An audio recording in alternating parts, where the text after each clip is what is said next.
Next, we played God of War, the cooperative game by CMON.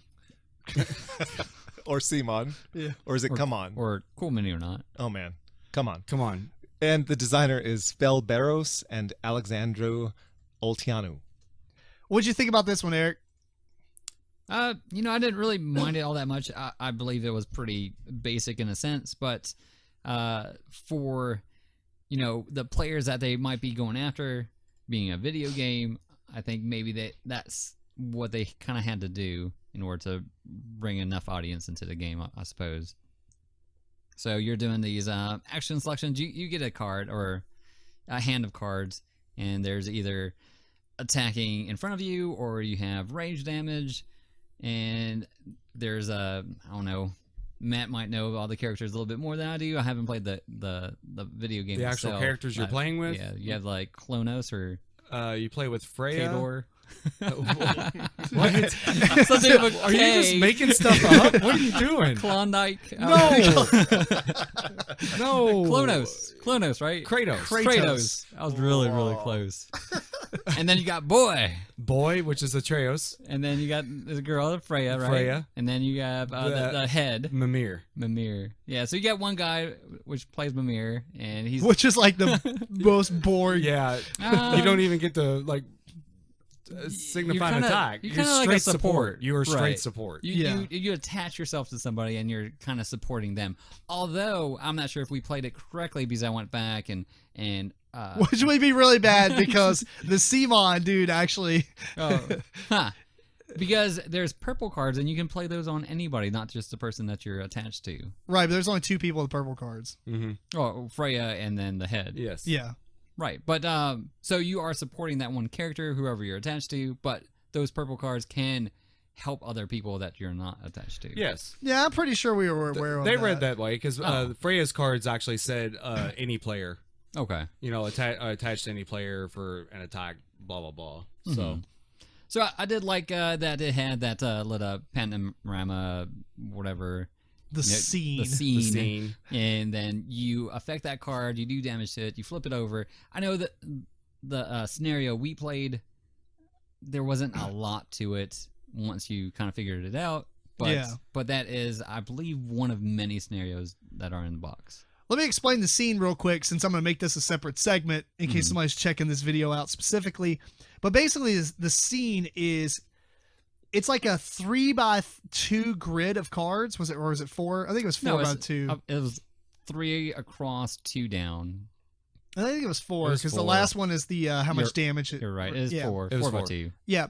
So the game's kind of played in the campaign style. We did realize this after we started playing the way the guy was telling us. Mm-hmm. But basically, you play like essentially 3 games. And the way you do it is you take like these quest cards and you put them down in this pyramid style thing. And so you do the first quest and then you move on to the second quest. But when you choose it, you have to choose one of the 2 quests that is kind of like in the next pyramid level. And what happens is, say you flip over quest 1, then the other quest has a detriment that applies to your group. And then when you do the next quest, obviously you're only doing 1 quest, but there's 2 more quests. There's 3 to choose from. Those other 2 will give you 2 different or 1 negative with each one. So it gets progressively harder as you play the game. But each time you do a quest, it has this scene of cards that's laid out, and different things you do will affect the different cards in the scene. Like, for instance, the one we were playing, what was the guy's name, Matt? It was some crazy name. name. You can't even pronounce it. You can't pronounce it, but it was like a humanoid type dude. And he's up in the air on one of the cards, but you can hit him with these crystals or whatever and make him fall down. And what happens is the card he's on flips over and he's no longer on that card, like printed there. Mm-hmm. But the card below it, you flip over and he's laying on the ground, and it has different mechanics. Right. I thought that was kind of cool. Cool. So there's things you can do to the scene to, like the scene actually changes. So when you flip over cards, characters might be gone. When you kill these one dudes, they flip over, but it has an effect that might spawn them again and stuff. And then there's like a card that we were trying to gather these, what are the stones called? The shatter crystals or shatter stones. Shatter stones, yeah. Shatter stones. You gather so many of those and you burst this one thing down. And then when that happens, it kind of changes the mechanisms of the scene. And so the way it interacts is like this cool, like puzzle, I guess. Like, I don't think this one was as puzzly as the other ones probably are. Yeah, I bet this one was more of a starter, Yes. scenario. Mm-hmm. Yeah.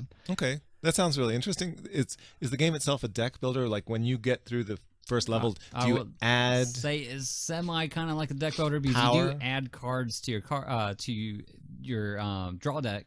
Yeah. However, you're not going to add any new elements or combos really. You're just going to add better cards versions. and Okay. ones that you already have. You know, Mhm. you might have a card that gives you a choice on whether to do a ranged attack or do a plus to another attack that you're already doing, or you might get a heal card or something that usually that's not in your deck. Okay, so you level up. Kind of. Kinda, Yeah. So yeah. like after each player goes, the scene happens, and you Mhm. flip over a card from this big deck in the middle, and you flip over a card, and those are all the upgrade cards, but it also has a symbol. And all the cards or some of the cards on the scene may have that matching symbol. Mm-hmm. And so when you flip it, that's what cards activate, and they attack the players. So You actually have, like- whoever's up front. Right. You have like standees for each player at the bottom of the column of each scene, of the cards or Oh, whatever. yeah. So you kind of have a position and where you're at in the scene. That's cool. Does that make a big difference? Yes, Yeah. because Yeah. when they attack, that character in the scene might hit that column and the column to the left, but not the column to the right. And so you can kind of play that a little bit, but you kind of have to, Positioning, mhm. yeah. But you have to be in the position. Also matters because whoever's in the front might get hit more than the person in the back. Two people can be in each column, so it's a cool little setup. My only problem with it is sorry. Let me get to this before I talk about what I think.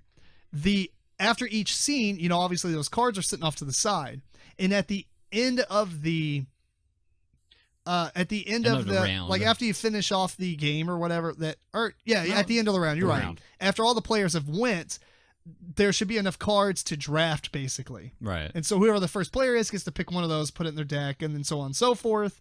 And it's cooperative, so you could Yeah. kind of talk. He's like, this Okay, would yeah. be the best for me. That sounds good. Yeah. The only problem with it, I think, is the game is almost too basic. Like your cards are melee +1. It's a giant +1. And then No. most of Melee the other plus cards 2. are just a bunch of modifiers. No. Yeah. And so but if you put all your cards, like, I mean, there is a couple purple cards, that might heal you or that might affect, because you also get a defense dice whenever you attack anybody. That might do something to that defense dice, but there's not a lot of difference that we've seen anyway that were in that deck of cards that are added to your hand or your draw deck. And those came from the scene after you beat the scene? That's where those cards came from? Or no? No, not the scene. There's like a deck you interact with where we're flipping it out to see which symbol activates the scene. and that's also upgrade cards. yeah. Okay. But those could get more complicated, later in the game. We don't really know. no, Sure, I don't I think mean- so, because you're pulling from like the main deck. Oh, okay. The game doesn't last long enough, I think, to have a massive amount of complexity to it. Mhm. So, but I mean, it's one of those things where when we played it, everybody had their cards in their hand, or everybody was playing on a game topper, so we had like the little slots you can put them and they kind of stand up, but you couldn't see everybody else's, which I think is kind of idiotic. No, they said No, you can, they said you, if you can could play just it. splay them out. I agree in the game, right? But like, it seems like the demoer was kind of wanting everybody to keep those cards so you can forcefully have interaction, I guess. Yeah, so this one person doesn't become the alpha. Right. Yes. Like, all right, you should do this, and he's going to do this, and I'm going to do this. My only problem with games like that is it necessary? Like, at that point, it becomes just a solo game because it is about making the best choice. Mm-hmm. Because most of the game is spending like I spend a melee attack, I add +4 to it, and then you roll the die. There's one die that you roll for like the defense of the character you're fighting, and it has like a 0, 1, 1, 2, 2, 5. Yeah, there's 1 5. I think 2 2s and 1 and a 0 maybe. I don't know. Yeah. Yeah. So it was I like that I had the 5 because it basically forces you to know that you will have a failure, but it's never always a failure if you want to put enough damage against it. Right, Okay, you yeah. do 2 extra damage, and 5 6 at a time. You're gonna get through. Yeah. So I thought it was okay. It's one of the games I had on my list, and I didn't buy it, even though they did have copies. I thought it was just gonna be for demo. Mhm. They had about 400,000 copies available to purchase. Yeah, Because I ended up going into the did you? Asmodee booth. Yeah. I kind of wanted to do that, but Another thing I didn't get around to. So, I There's don't know. always a line to get into it. Yeah. I stood in the line. Did you? It was only like 15 people deep, so it wasn't too long. But I don't know. Like, I felt like I want to play this game before I make a purchase. Like, I want to play a full campaign. Yeah. Oh. But yeah. I really do think that this scene is still really strong. And I'd like to see this redone as a Monster Hunter. It is it's that's a great idea. What did you think about it, Matt? Because you've actually played through the newest God of War, which is what this is based on. Yeah, I mean, it was okay. It represented it pretty well. But like Eric said, I think it is going to be kind of like super streamlined. It's going to be super simple. They're trying to bring in that player base to get it. It is definitely not a gamer's version. It's a smart move, yeah. Yeah, no, yeah, it's a good move by them. But most of the people at GenCon, if they're really big into gaming, if they're gamers in a sense, then it's not going to probably be real appealing to them. Yeah. Do they still sell video games? Not video games, board games at GameStop? Yes. Mm-hmm. Maybe they can sell it at GameStop. It would be that would be a good spot well. for it. Yeah, Right. people Yeah. would pick it up there. But yeah, I mean, I don't know. I just had a limited budget. I didn't want to buy everything, obviously, that I came across on Initial C. And so this was one that I kind of put off to the side. I don't know. Maybe I would have bought it later on if I would have went back, but I never went back into the Asmodee booth because they did have a line pretty much all the time. So I don't know. I might end up picking this one up eventually, but I would like to try a full campaign first if I could. But we'll see what happens. Anyway. Yep.